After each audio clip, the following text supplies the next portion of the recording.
Hey folks, Good Guy Glenn here, and today is Friday, August 9th, 2024. It's my daughter's birthday, so happy birthday, Angelina. She's 18 years old today. Yep, can't believe 18 years old. It's been a long time. She was just little yesterday, but so she's 18 today, hanging out with her friends. I'm gonna see her tomorrow and probably take her out for dinner. This week has been, it's been a little bit of a rough week as far as it's been raining a lot. We have Hurricane Debbie blowing through, so I didn't work today. We lost today. We worked half a day yesterday, and we didn't work the day before because it was raining really bad, and I basically couldn't dump anything. And that's just like, it's just how it is sometimes in this business. You just don't always work when it's just bad weather out. You gotta take with the good with the bad. You have to be able to manage your money for times like this. But all in all, it's great. It's no different than when you have breakdown weeks when you're OTR. You just have to seriously budget your money well and you'll be okay. And it's tough right now. It's tough because I'm in Jersey and everything is so much more expensive here. On the weeks when you work 40 hours plus a little bit of overtime, it makes up for it. Just trying to survive the rain.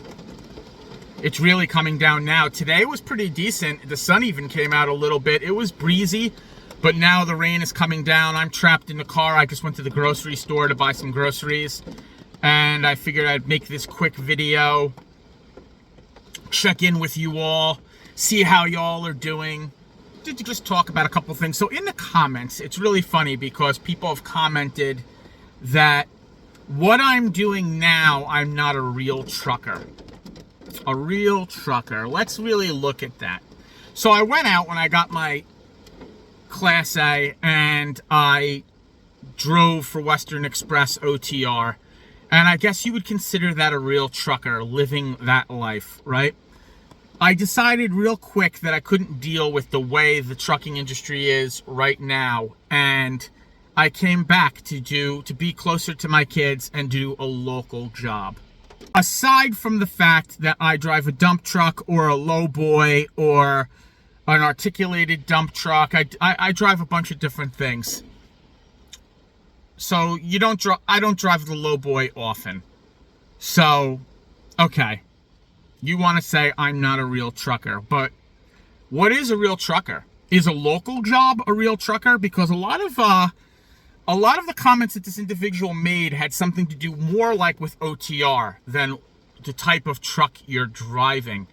I'm going to tell you right now, these local drivers, yesterday I was at the scrapyard, right? I was dropping copper at the scrapyard. And this Dewey Pile driver came up and he asked me if it would be okay if he blocked me in the scrapyard while he delivered 2 pallets next door to a warehouse. When I'm telling you that this side street that he drove a 53-foot trailer, mind you, he's in a day cab. He's not in a sleeper. He's in a single axle day cab. Still has a 53-foot trailer. And I said to him when he thanked me when he was leaving, I asked him if he needed me to help him back out onto the main road. And he said no, he'd go around the block. When I tell you that it was tight taking a tri-axle dump truck around the block, it was tight. But sure enough, my dude did it. He got around the block in a 53. And I see it all the time. I see these US food drivers, I see these Cisco drivers, and they pull down these crazy one-way streets and they 90 down these tight alleys. And I'm telling you right now, you real truckers who are out doing OTR, you can't even back into a spot at Love's. And you want to say something about these guys because they're home every night? These guys are taking trucks in places that you would never be able to take a truck. What makes a real trucker? What exactly do you feel is a real trucker? Comment below. I'm going to tell you, if you're trucking, if you're in a truck, if you drive, you know, a truck 80,000 pounds or more, and it doesn't even have to be that. If you're driving a truck at all, you're a trucker. Okay? I understand. Believe me, when I went out, that's how I felt. I went out OTR and I'm like, I have to go OTR because that's a real trucker. That's well and good because you want to live the experience. You want to live, you want to go over the road. You want to sleep in truck stops. You want to experience the road. And that's great. And I think a lot of people should do it. I do think you get a lot of experience driving that way. However, one thing that I learned real quick is a lot of the deliveries you're making are to DCs, or to places where you have plenty of room to pull in, or it's a drop yard where you drop and hook. A lot of people on OTR will never know what it's like to deliver to a strip mall or to take a dump truck down a tight driveway or to go down tight streets that you can't go down. I don't think anyone is less of a trucker or more of a trucker anymore. I don't believe that. I think a trucker is a trucker, and you specialize in the type of trucking you do, whether it's flatbed or dry van or reefer or lowboy, or, you're driving a dump, or something. You specialize in the job that you're doing. Hazmat, tanker, all different types of ways to truck. And I don't think it makes you any less or more of a man, the type of trucking you do, because I think that everybody is out there just trying to make a dollar, driving a truck, dealing with traffic, dealing with, four-wheelers who don't give a crap about you, about your turn signal, about the fact that you have to be in the left lane to make a right because you're trying to box out the corner and they try to shoot up on your right and pass you. It's the same no matter if you're OTR, local, or what. We are all dealing with the same thing. That's just the way it is. It's just everybody's needs are different. Some people can't do OTR. I know I tried it. Would I ever go back to OTR? I don't know. That's up in the air. If the business changed, I would. But as of right now, I can't deal with it. I just can't deal with it. I can't deal with a lot of the stuff that I dealt with out there. And the shippers and receivers are one thing, not having any respect for your time. But really, it was a lot of the other truckers I couldn't deal with. The industry is not the golden age industry that I guess I was in love with. It's not the industry of the 70s and 80s where truckers looked out for each other, where it was everyone sat at the round at the truck stop and exchanged stories. And there's still a certain element of that's there. But now it's a lot of people out there who look at this more like a job and not a lifestyle, and they don't put in the effort. And they certainly aren't doing their pre-trips because, let's take it for instance, there was a guy at the Western Express group who he had some sort of issue, and he was asking how to get the deer guard down on his truck. Now, mind you, he had been out for over a month already. And he had to go under the hood for, I forget what it was that he had to check under his hood. But it's bro, weren't you doing a pre-trip every day for the last month and a half? You don't know how to get your deer guard down and you've been out for over a month, so you're not doing a pre-trip every day. That's what we're dealing with out on the road.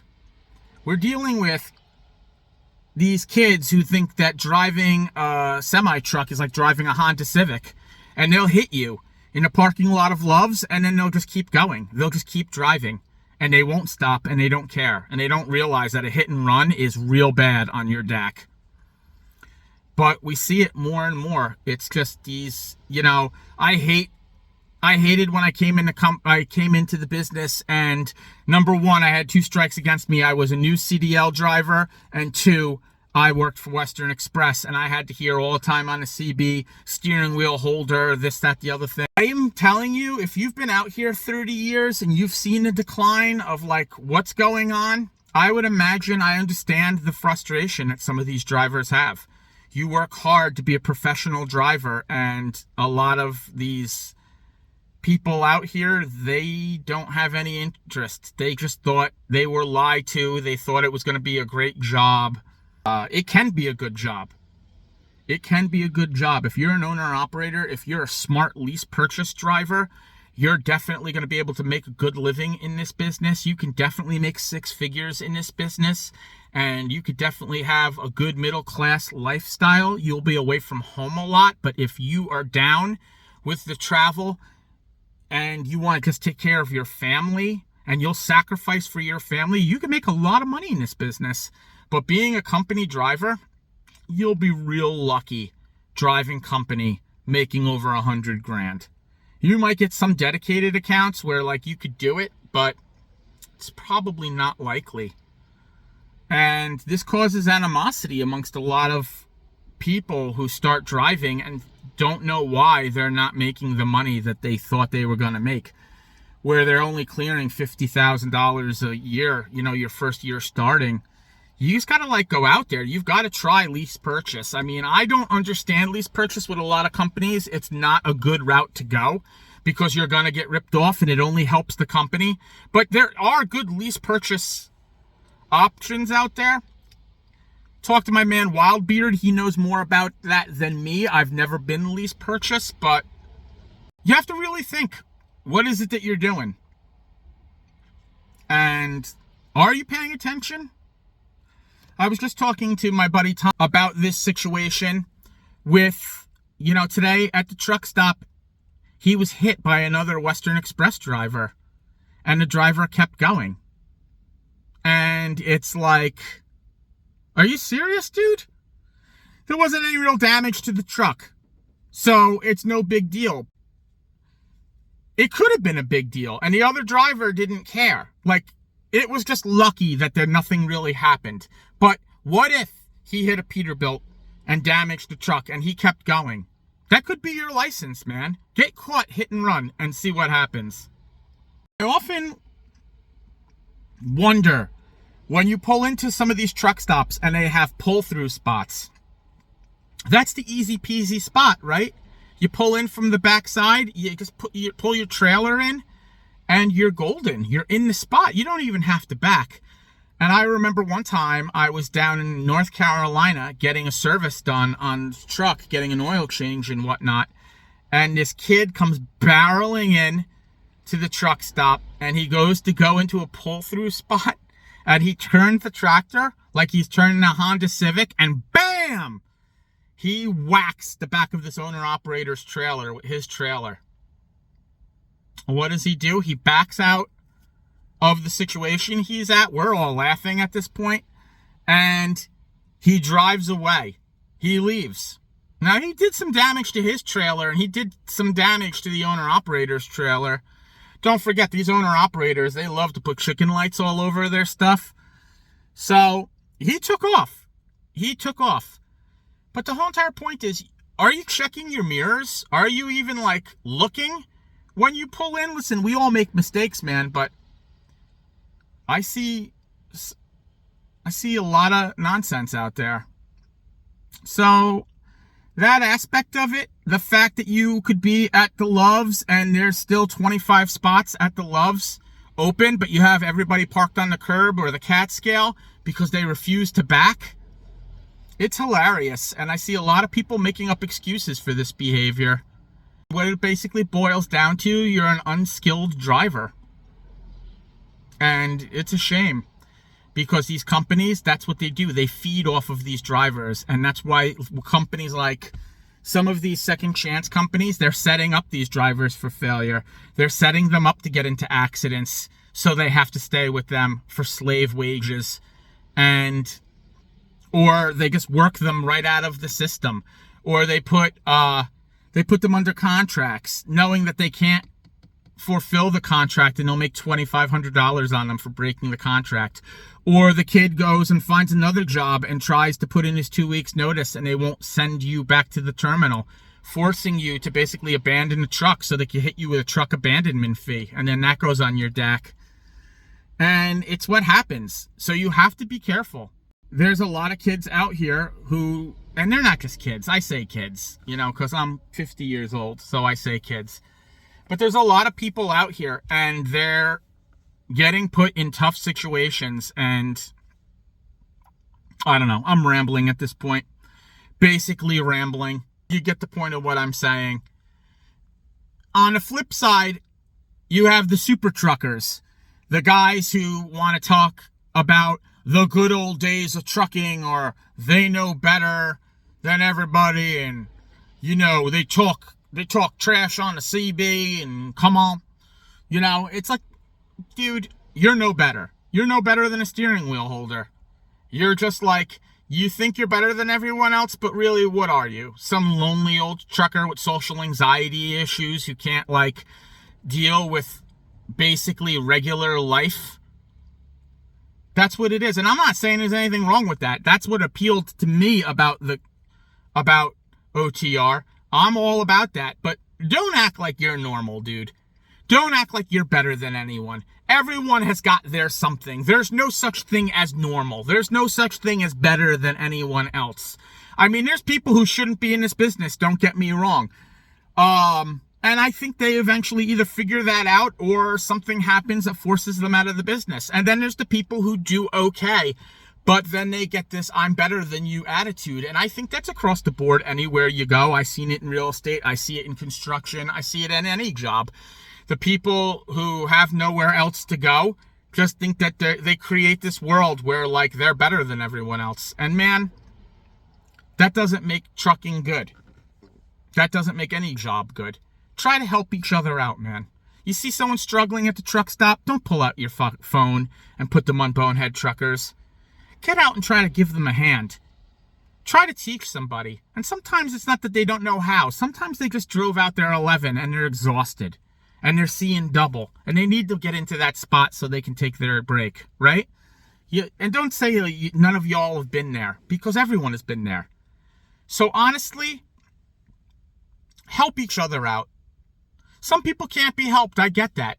But you can try. Instead of being holier than thou and just saying, oh, they work for Western Express. Everyone starts somewhere. Whether it's Western Express or Warner or any of these companies that take the chance to hire new drivers. And yeah, that's why a lot of these companies have a bad rep, because they have all new drivers. So they're going to make mistakes. Take the realization that one day you started off in this business and that you didn't know what you were doing either. So instead of just like looking at them like they're assholes, try to give them a hand. Now, on the flip side of that, if you are a new driver, try to take some advice. And I can understand that they may have caught you on a bad day and you know, but be thankful that somebody's looking out for you. Don't have a fat attitude. And that's all I'm going to say about that right now. Okay? I hope you all enjoy your weekend. I'll check in with you soon. Next week is going to be busy. I'll make some more videos in the truck. You know what I always say? Love God, say your prayers, love your family, eat a Greek yogurt and a banana every day, drink plenty of water, it's hot out, you know, take your vitamins, say your prayers, smash that like button and subscribe and hit the bell so when I drop another video, you get a notification. And once again, this is Good Guy Glenn. Thanks for watching.